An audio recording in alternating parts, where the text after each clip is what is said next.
Welcome to The Explainer. Today we're unpacking one of the most dramatic, lightning-fast, and deeply contested 72 days in modern European history. We're heading back to the spring of 1871, when the working class of Paris took total control of their city and tried to build a completely new kind of society from the ground up. It's a story packed with radical hope, absolute desperation, and ultimately overwhelming violence. And really, that brings us to the central duality we'll be wrestling with today. Was the Paris Commune a heroic uprising, this golden glimpse into an egalitarian working-class future? Or was it just an anarchic bloodbath defined by irrational destruction and terror? Now, we aren't here to pick a side.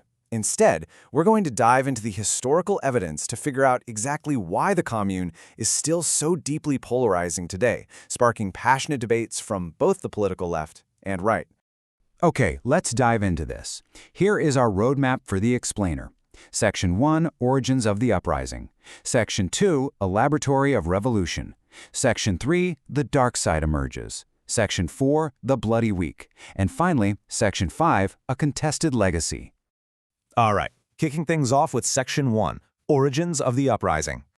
To really understand the Commune, you've got to understand the absolute pressure cooker that Paris had become by late 1870. So in July 1870, Emperor Napoleon III launches a frankly disastrous war against Prussia. By September, he's captured, a new French Republic is declared, but Paris is quickly surrounded and besieged by Prussian forces for 4 agonizing months. Parisians were literally starving, famously eating cats and rats just to survive. But while the everyday citizens suffered to defend their home, their own national government was secretly planning to surrender. When that humiliating surrender actually happened in January 1871, working-class Parisians felt completely betrayed. By this point, the Parisian National Guard, which was this massive citizen militia of hundreds of thousands of armed, highly radicalized locals, had basically become its own political body, and they absolutely did not trust the official French government. And then came the spark that blew the whole thing wide open. March 18th, the French government, which had retreated to Versailles, sent troops into the working-class neighborhood of Montmartre to confiscate the National Guard's cannons. But working-class women woke up, stepped literally right between the cannons and the soldiers, and just started fraternizing with the troops. When the soldiers were ordered to fire on the crowd, no way. They flat-out refused. Instead, they mutinied, eventually arresting and shooting their own generals. The official government fled the city in an absolute panic, and just like that, the Central Committee of the National Guard was in control of Paris. Which brings us to Section 2, A Laboratory of Revolution. Now that they actually had the city, what did the Communards do with it? Well, for the next 72 days, Paris functioned as this incredible live-action laboratory of political invention. In a matter of weeks, they passed a staggering volume of progressive reforms. They completely abolished the death penalty. They ended military conscription. They entirely separated church and state, canceled all the unpaid rents from that horrific siege, and established free, compulsory secular education. And honestly, maybe the most radical thing they did, they capped the salaries of all public officials at the average wage of a worker. They were just totally upending traditional hierarchies, trying to build a system of true, grassroots participatory governance. Now, we actually need to pause and bust a really persistent historical myth right here. You might have heard of the Petroleos. This was a terrifying, mythical figure cooked up by conservative Versailles propaganda, basically depicting crazed female arsonists roaming the streets with bottles of petroleum. Now, while a few women did set fires late in the fighting, this image was massively exaggerated. The reality was far more organized. It was the union of women. Women were playing huge roles as combatants, administrators, and organizers. They were actively demanding equal pay, the right to work, and even the end of traditional marriage in favor of free union. What's wild is that the Communards didn't even just see themselves as French citizens anymore.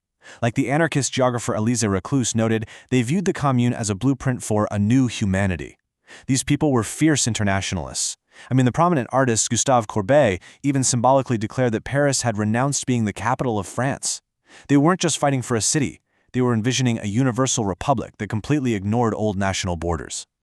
But as relations with the Versailles government rapidly deteriorated, that utopian vision really started to fracture.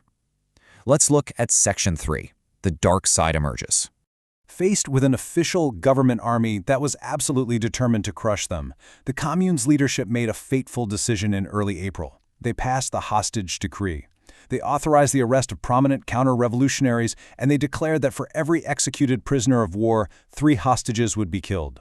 Their most famous hostage was the Archbishop of Paris, Georges Darboy. And despite attempts at negotiation, as the conflict reached its bitter end, the archbishop and dozens of others were executed. This act handed the Versailles government massive propaganda fuel, allowing them to frame the Commune as just deeply, fundamentally barbaric. The Commune also kicked off a campaign of systematic destruction, specifically targeting symbols of state power. They famously toppled the massive Vendôme column because they viewed it as a gross monument to Napoleon's militarism. And later, as government troops were actually advancing into the city, Communards deliberately set fire to numerous public buildings. They completely gutted the Tuileries Palace, the former royal residence. Now, partly this was tactical arson. They were trying to create walls of fire to slow down the army. But it was also a highly symbolic and honestly sometimes indiscriminate destruction of massive cultural treasures.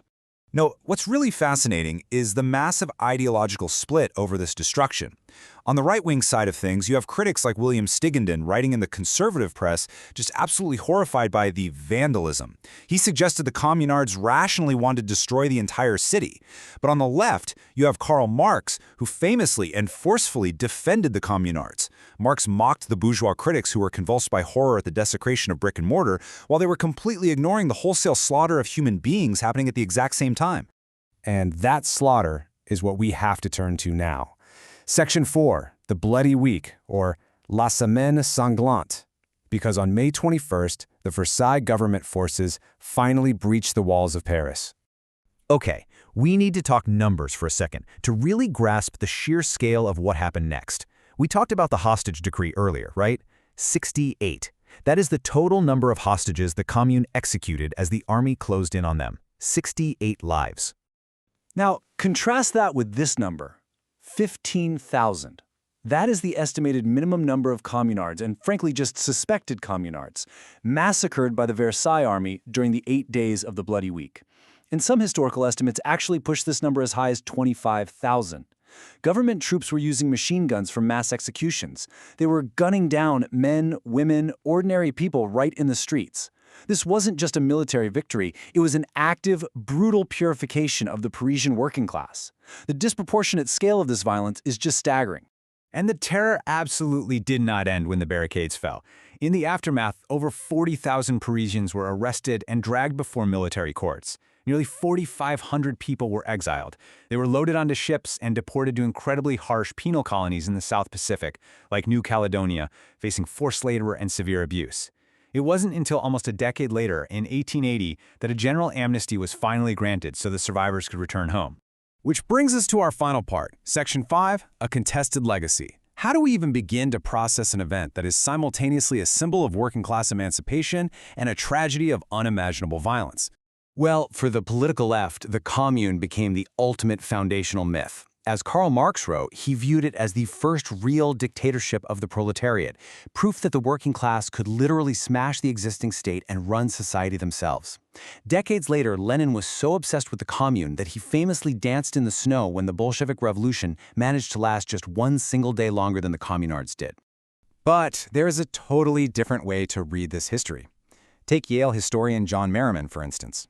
While he completely acknowledges the horrific violence of the Versailles army, Merriman and others point to the Commune's hostage-taking and deliberate arson as the actual seedbed of 20th century political terrorism. From this viewpoint, the Commune isn't some heroic model, it's a really dark warning about what happens when radical ideology justifies civilian violence and destruction. Yet, as historian Kristen Ross points out, maybe the real legacy of the Commune isn't in its failed institutions or its tragic, bloody end. Maybe it's in its political imaginary. The blueprint for social solidarity, the idea that everyday workers can govern themselves, cap their own salaries, and demand communal luxury. That idea spread like wildfire, and it lived on. You can trace the DNA of that 72-day experiment directly into modern social movements, from the Indignados in Spain all the way to the Occupy movement worldwide. So we're going to leave you with this final thought. The Paris Commune shows us that rapid, radical transformation is actually possible. But it also proves that the cost is incredibly steep, and the backlash from the forces of order will be overwhelming. So looking back at the progressive reforms, the burning monuments, and the thousands upon thousands of lives lost in the streets of Paris, does the dream of a world without domination justify the devastating cost of revolution? It's a heavy question, and it's one history really hasn't finished answering. Thanks so much for exploring this with us, and we'll see you in the next explainer.